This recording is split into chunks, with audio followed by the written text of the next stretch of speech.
I had mentioned to you previously a prophecy, the prophecy of Prophet Muhammad, Allah's blessing be upon him, in which he said that the river Euphrates will uncover a mountain of gold, and the people will fight for that gold, and 99 out of every 100 will be killed, and everyone will say, I am the one who will survive. But the Muslims must not touch that gold. I interpreted this hadith to be religious symbolism. And I said that the mountain of gold is actually an ocean of oil underneath the river. And that ocean of oil is one day destined to function as gold. And that's what happened in 1973, when Kissinger made the agreement with Faisal. And the petrodollar monetary system came into being when Saudi Arabia agreed and the Arab oil producing states agreed that oil will be sold for only US dollars. The petrodollar monetary system came into being. And so the mountain of gold actually represents the petrodollar monetary system. And when the fight begins over the petrodollar monetary system, it will be the nuclear war, because 99 out of every 100 will be killed. So I realized for the first time that the Malhama or Armageddon will actually be a war for the survival of the petrodollar monetary system. And Russia is leading the effort with Brics to create an alternative monetary system. And so what we are seeing now is a struggle by the Western world, the Zionist-controlled Western world, a struggle which will end in nuclear war to preserve their bogus and fraudulent petrodollar monetary system. The new thing I also learned is that petrodollar monetary system will not through the big war that's coming.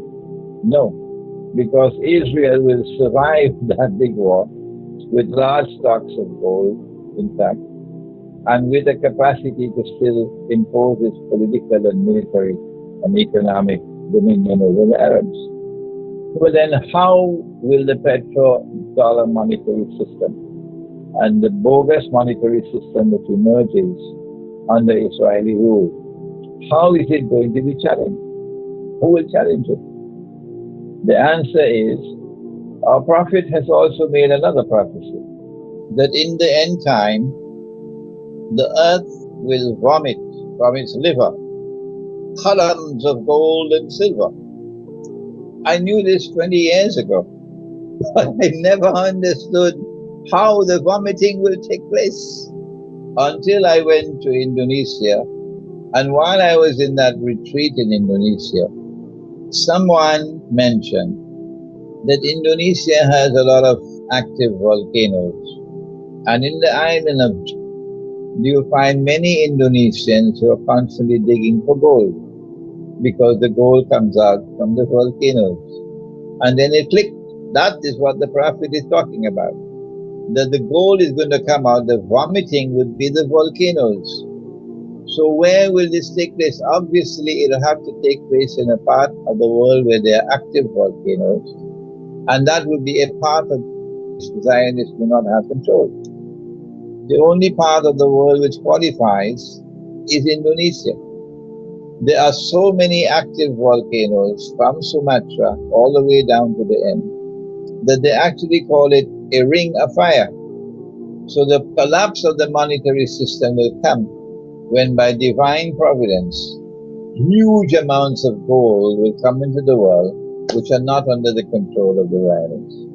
Therefore, I'm looking forward now with more hope and more enthusiasm to the conclusion of this mysterious events unfolding in the world now. As knowledge comes, so you get a better and better understanding of what is happening and what is going to come. And there is hope for those who stand up for justice over injustice and over oppression, that in the final, in the end, justice will be supreme in the world, and truth will triumph over falsehood, and the Zionists are going to bite the dust.